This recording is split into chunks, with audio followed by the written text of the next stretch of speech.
Hello, back again.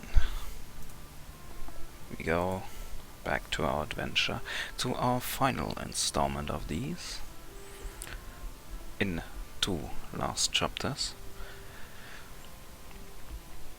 So we are at chapter 11, and to recap a bit again, Scrooge has struck gold, has made his first billion, and now established his headquarters in Duckburg. From this out, he is building an empire around the world. This is where we at in a story that covers some time, 1909 to 1930. And you probably ask, what the heck? What the heck is this thing? It's all trying to make sense when we get into this.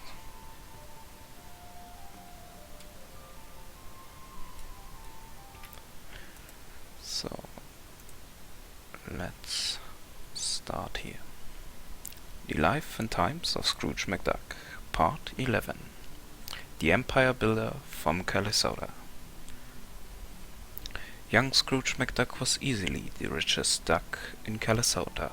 His gold mines and banks in the Yukon had made him a billionaire, but he was not what yet to build an empire that would make him super rich. To that end, he traveled the globe for 7 years, prospecting for minerals and establishing businesses, all the while sending back a steady stream of cash to his home office, a large square building overlooking the tiny village of Duckburg. Is that another crate from our footloose brother? Yes, he's still in Africa. His note said this is something for the office that he brought from a war surplus. Maybe it's an adding machine to help us manage all these skinflints' money. Nope, it's a cannon left over from the Boer War. A cannon? Who keeps a cannon in his office? Next he's shipping himself back to avoid paying the fare.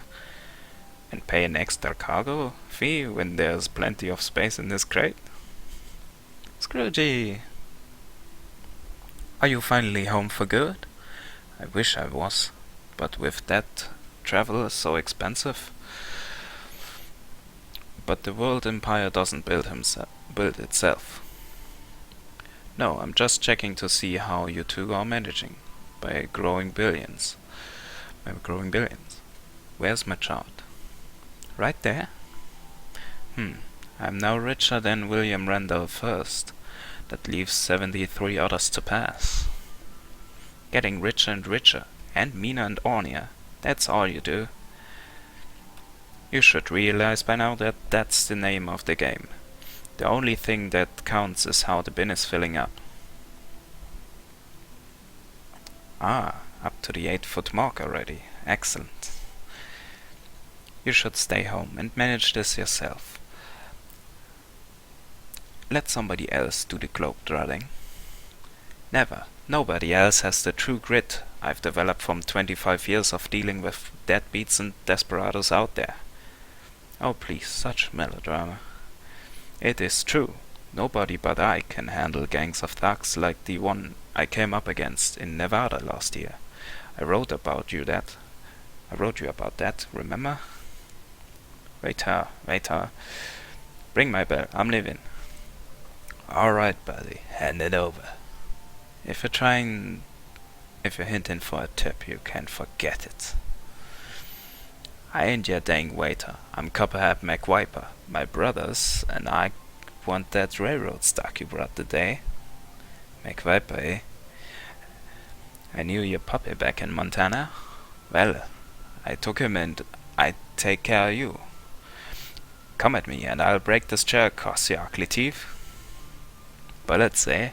It will take more than bullets before it's time for me to run. Mister, this damage is going on your bill. It's time.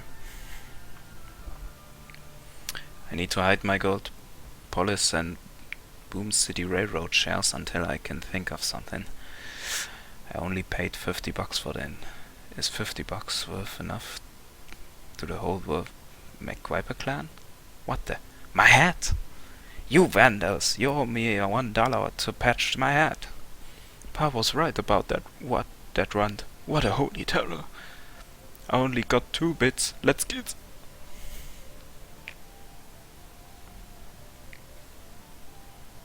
You never did send us those shares?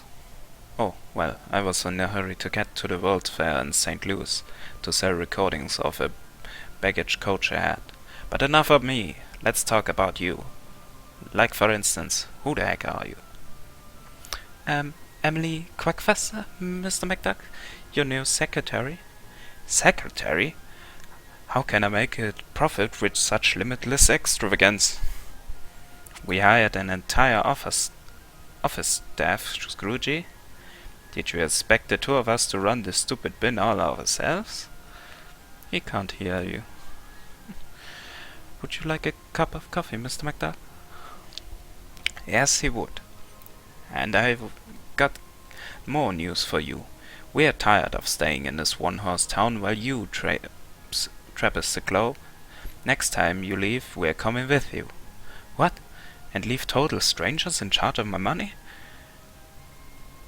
No, my fiancé Quackamore will be the office manager. His greedy hope for an inheritance will keep him honest. Okay then. It will do what you too good to see what it takes to be me. But if anything happens to that bin of cash, it's coming out of your salary, Quackfaster. Yes, sir. I already used up the first week of it on this pot of coffee, sir. Get packed, girls. Tomorrow we sail back to Africa.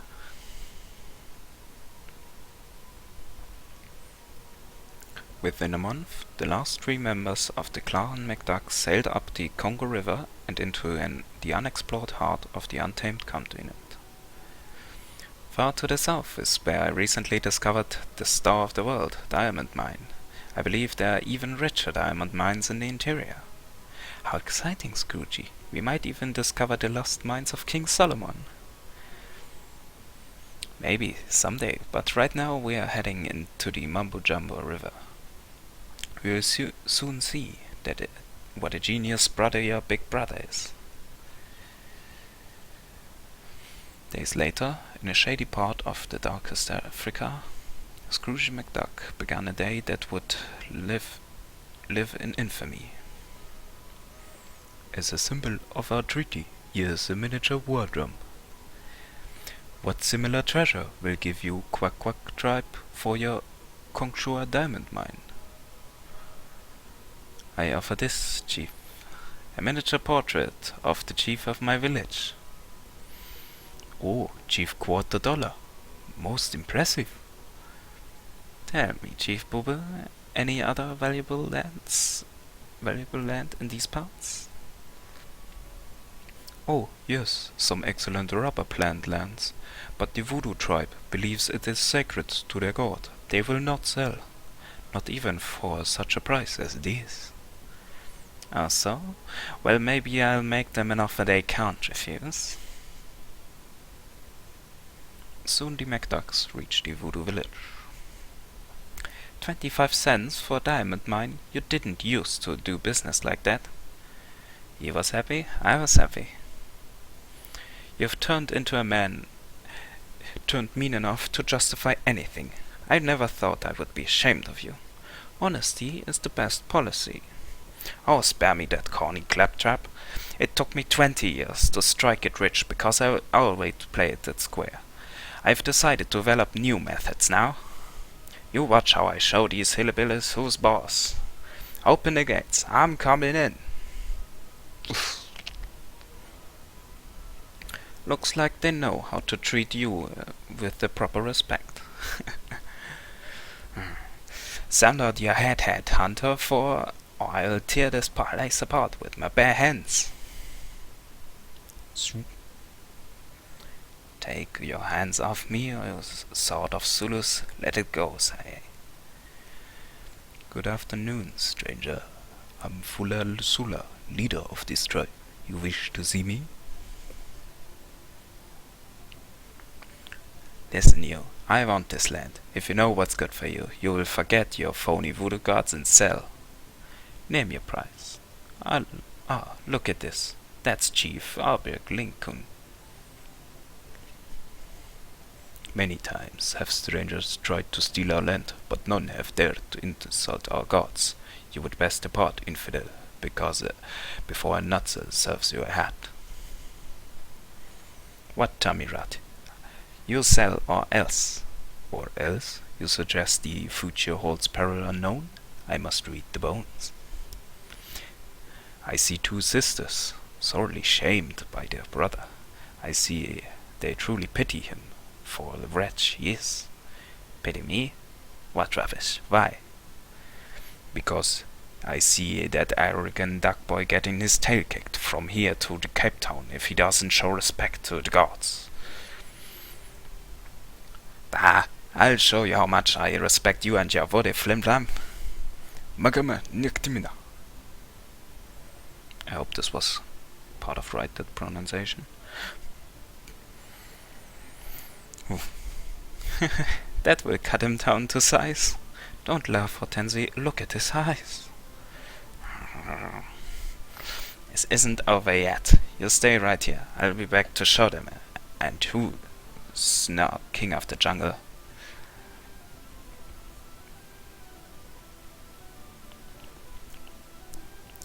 After a quick trip to the nearby Wumbo Jumbo trading post, Scrooge did not return alone.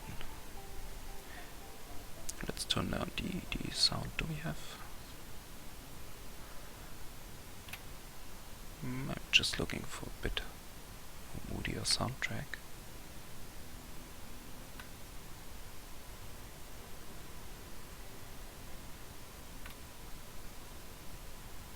That's kinda good. After a quick trip to the nearby Wumbo Jumbo trading post, Scrooge did not return alone. Matilda, look! My worst fears. Scroogey, stop! You lost your head! Shut up! No savage are going to treat Scrooge Mcduck like a fool. And I don't need any freeloading relatives underfoot. Get back to camp and stay out of my way. Oh, Hortense, Scroogey has changed. Let go, Matilda. It's time we made a decision. Here's the native village, boys. Are you ready? Just give the word, Miss Mcduck. Soon on, a dark day in the darkest Africa, Scrooge Mcduck committed the only dishonest deed of his entire life, one that would haunt him for years to come. That's it, boys. Run him into the jungle. Teach him that nobody mocks Scrooge Mcduck. Smash their huts. Destroy everything. Nobody makes a fool out of me. Nobody humiliates Mcduck in front of his kin. This is a dark day for the clan Mcduck. They run like gazelles, Mr. Mcduck. They won't be back. And we put the snatch on the witch doctor, like you said. He's tied up over those trees. Excellent. Let's see how the land is for sale. But boss, he might have seen you. If so, he'd sooner put on a hoodoo on ya than sell the land. Good point. I'd better slick back my whiskers and disguise myself. Give me your clothes. Oh, you poor man. Let me help you. Thank you, stranger. I've heard them say someone named Mcduck hired them to destroy my village. Yes, this scoundrel wanted your land. Why don't you trick him? Your village is destroyed, so you might as well sell. But sell to me. Sign here. Your offer is better than nothing. But if I ever see this Mcduck again, I'll... Wait, the name on the deed. You are Scrooge Mcduck. Too late. Your land is mine. You have incurred the wrath of the voodoo gods. That will shrink your size of the rat you are. Do your worst. I'm not afraid of your phony hocus pocus. I guess I showed him. The whole matter is over and I'm done with. And I got what the land wanted.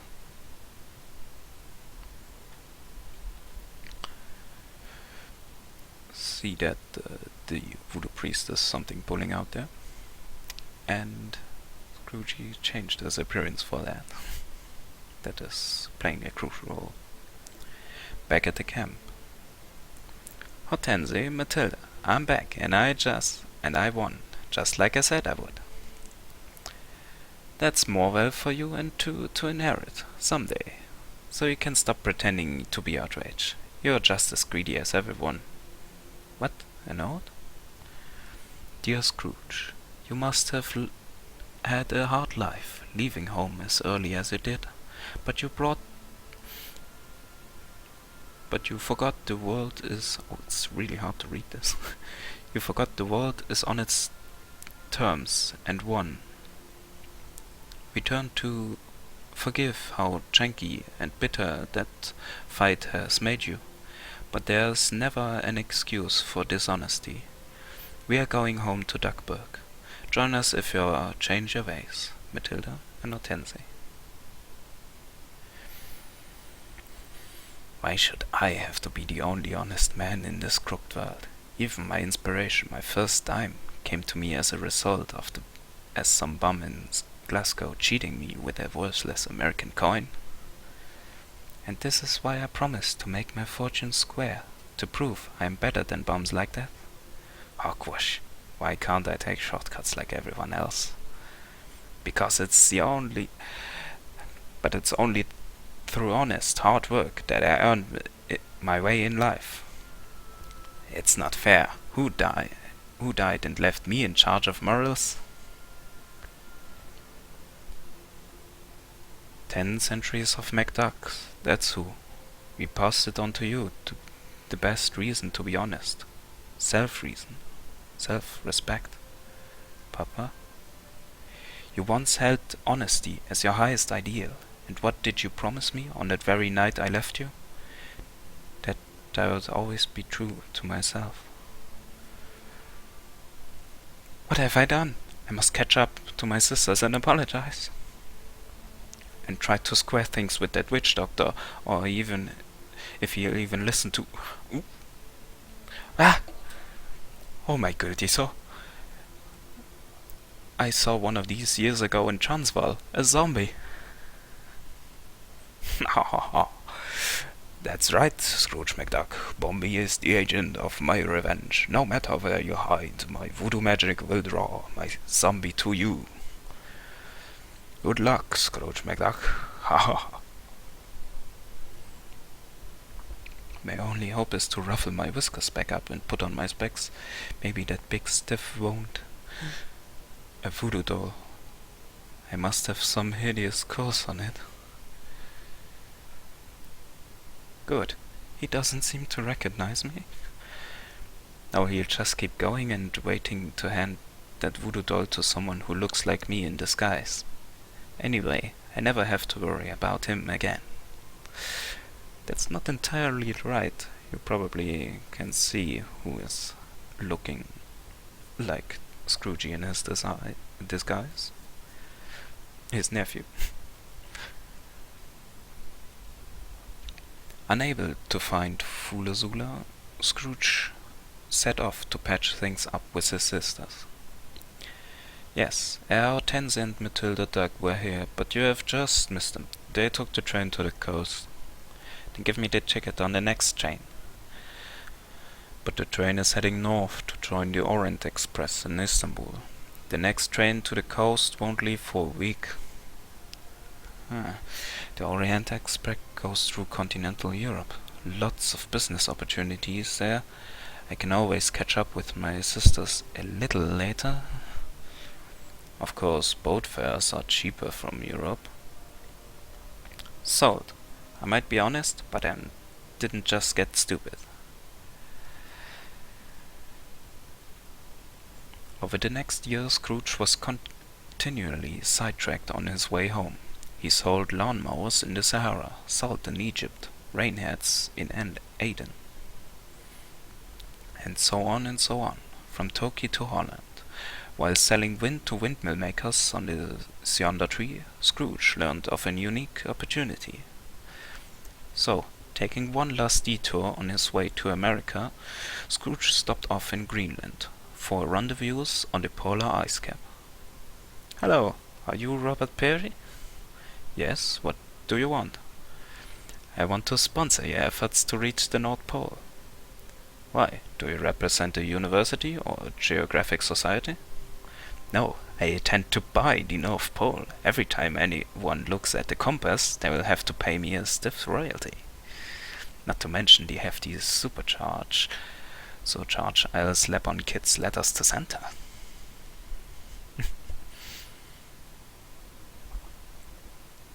"I'm back with the new bearers. I hired Mr. Peary. "I'll be right there. As for you, sir, be gone. This is a scientific expedition. You'll regret this, Peary. Mark my words, some day you will come crawling to me to finance some other—" Ooh. "Ah! Bombi the zombie!" The quiet guy is a zombie, eh? That might explain why he's wearing only a torn shirt when it's 60 degrees below. Next time hire a werewolf, at least be dressed warmy." Fula Sula wasn't kidding with his magic draws zombie to wherever I am. "Look, I'm not me, I'm some other guy." What a break. He fell into the crevice and got sealed in deep ice. That's the end of my zombie troubles. Once again on his way to reconcile with his sisters, Scrooge was stopped when a message reached him. "Telegram from Mr. Mcduck?" "Whoa, I've been granted a royal audience I've sought for years. I've got to rush to Russia by the shortest route." So once again Scrooge's journey was postponed. No tip. Cheapskate. "Look, there it is. I'll be the first to reach the North Pole. Mush mush, to the winter place." Scrooge was just before.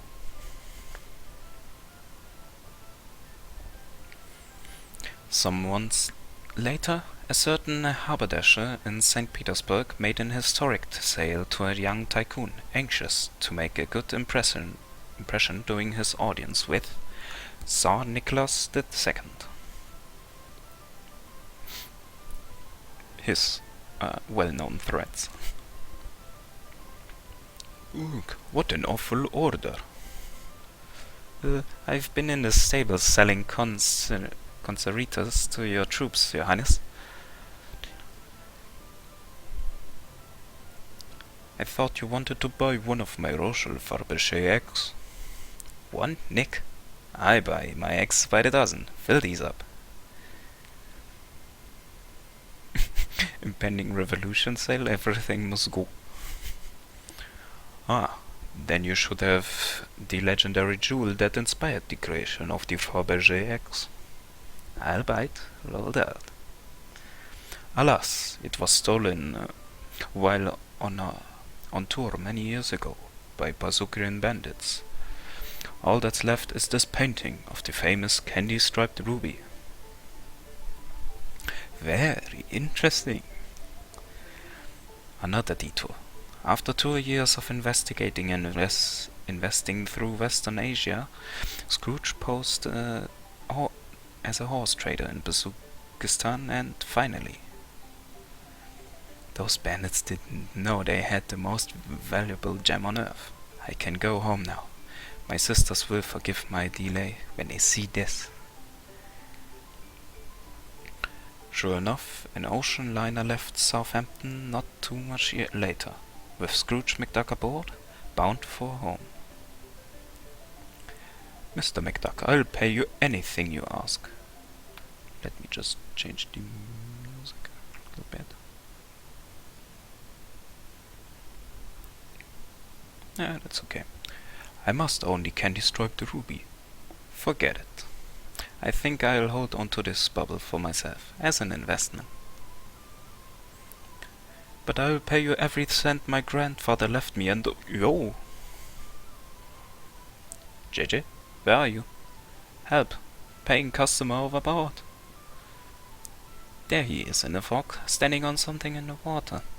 JJ, give me a hand. What were you saying about how much you would pay for my... Bombi? It took 3 years, but he found me again. My one foul deed coming back to haunt me over and over. An iceberg! The voodoo magic pulled that zombie to me even though he was cold, frozen colder than corn. Bombi wants to shrink me or kill me, but even if that would pale compared to the catastrophe he has caused now. By Godfrey, that zombie has cost me a sail. Ahoy, paging JJ, where are you? Well, that's a famous ship that just ran into the zombie iceberg.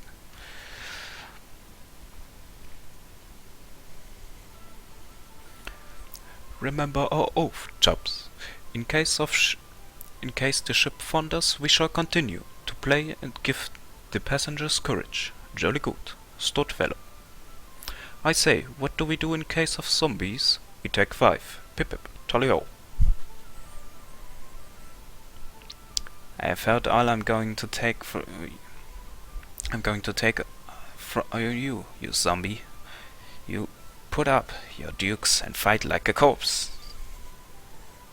That's a bold thing. There's a lifeboat just below us. Let's be off. Hey, let go of me. Great suffering catfish. That zombie's almost got me this time. A zombie on the promenade deck? I say, bad form. The bounder should be on a steerage. Thank goodness that's the last anyone will see of that hoodoo. Now I can relax and enjoy the chance to make up with Hortensie and Matilda after all these years. But it doesn't hurt that I managed to save my candy-striped jewel. A lot of valuable cargo went down with this ship though. Went down to join many other sunken ships, all filled with lots of valuable stuff. Thousands of years worth of stuff. So once again Scrooge took a detour and postponed his journey home. He spent a year hunting for treasure on the Spanish Main, then traveled to South America, where he searched for sites for rubber plantations in Guyana, fighting 40-foot crocodiles for scattered rice. And 40-foot crocodiles are real good squatters. While there, Scrooge heard that he had much more to fear from El Dorado, the Gilded Man, the dreaded ruler of the unexplored rainforest. The natives warned Scrooge that the terrifying fate awaited those who trespassed on the domain of the legendary Man of Gold. But nobody warned Mr. Dorado that he should stay clear of an equally legendary duck without fear, or duck with just odorless of gold fever.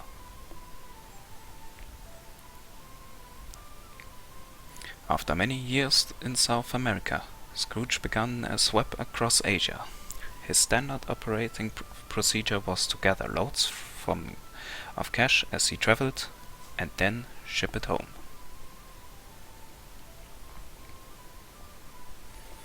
Naturally, his method was not without risks. Near Baghdad, he was seized by bandits who planned to hijack his money train. They pushed him off a cliff, thinking it would be a fitting end if he fell to his death onto one of his own cash cars. Scrooge thought, this is the end. But he miraculously found that he could dive through the hard metal coins as if they were liquid, and he was like a porpoise. Apparently his years of bathing and burrowing through his money had taught him some instinctive trick though it only works on cash.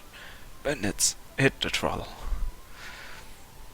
Other perils inherent in traveling through the hinterlands with such cargo soon presented themselves. Perils such as the Mongolian brigands of the Gobi Desert.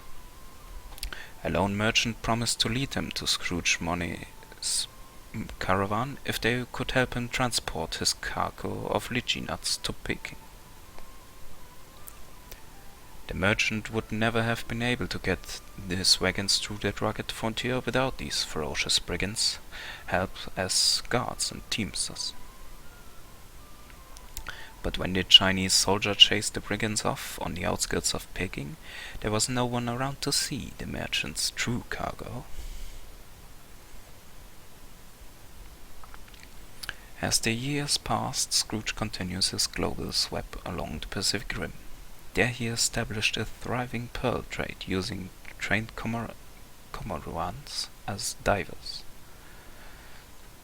Then, one day, in the tiny island of Taro in the South Pacific. "I can make you a generous offer for all your coconuts, Chief." Sorry,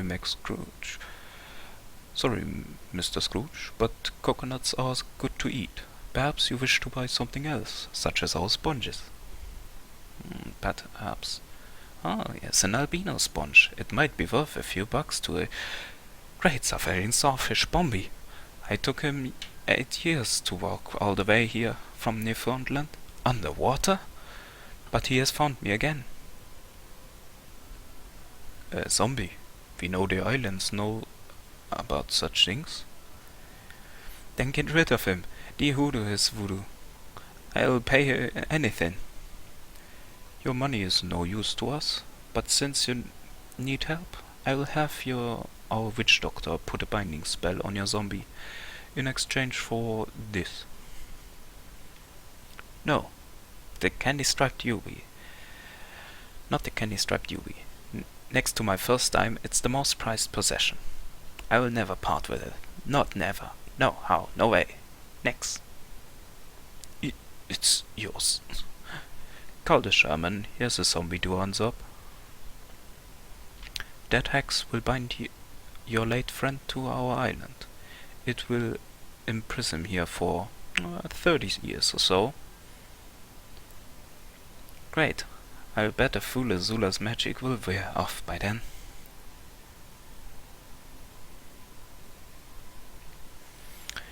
Free to continue his global quest, Scrooge crisscrossed the world many more times over the next 10 years.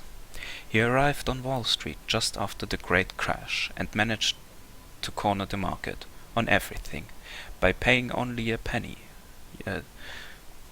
on a dollar for hit companies. That's right, I'm buying.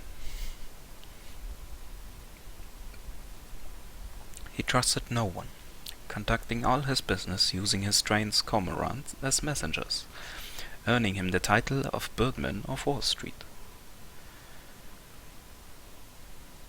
No malting, no company time.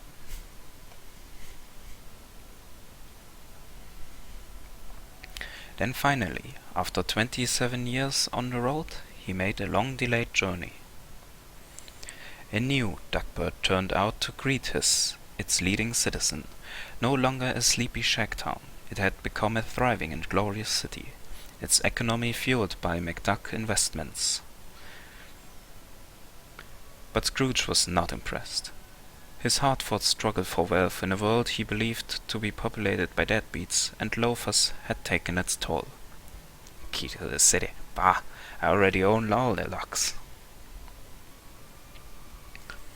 Home is the hunter, home from the hill, but this hunter's heart was hardened to the forest creatures after 50 years on the hunt. Once the lad who shined shoes for 5 pence a pair on the streets of Glasgow would have been moved by pleas for help. But this was altogether a different Scrooge Mcduck. Here he comes. Get ready. Scroogey, welcome home. We can't believe you're really back. When we heard you were coming, we decided to let bygones be bygones and come down to see you. You remember Quackamore? And these are our twins, Stella and Donald. Quack faster. I have booby traps installed outside. The hill is filthy with panhandlers. Yes, sir, there's a big surprise in your office on the... Never mind that. I want a complete audit of all the money in the bin on the desk within 10 minutes. Just who you think you are, Scroogey? How dare you treat us like this after you haven't seen and heard for you in 23 years? You didn't cry when I left home at 13 to support the lot of you. If you don't like what a hard life has made of me, you can get out. Or we will leave, all right. But if you don't apologize right now, you will never see us again. Who cares? But you will see me again if their audit is a cent short.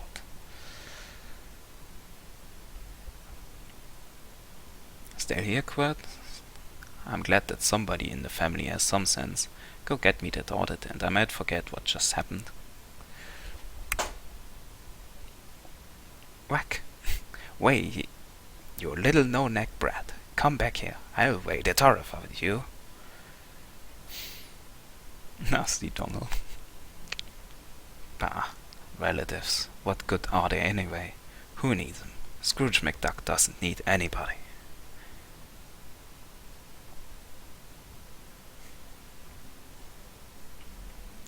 Or does he?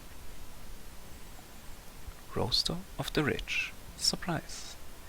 To Mr. Mcduck, congratulations. Today you surpassed the Marchala of Howjutistan. You made it. You are now the richest man in the world. Ooh, yeah, I finally done it. This is the moment I've been waiting for ever since I shined that ditch digger's boots.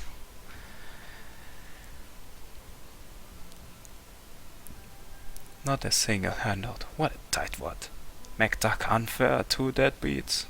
Oh, it must be great to be Scrooge Mcduck. He has everything. No, Scrooge Mcduck once had everything. Now all he has is money and all that money can buy. I'm the richest man in the world. Me!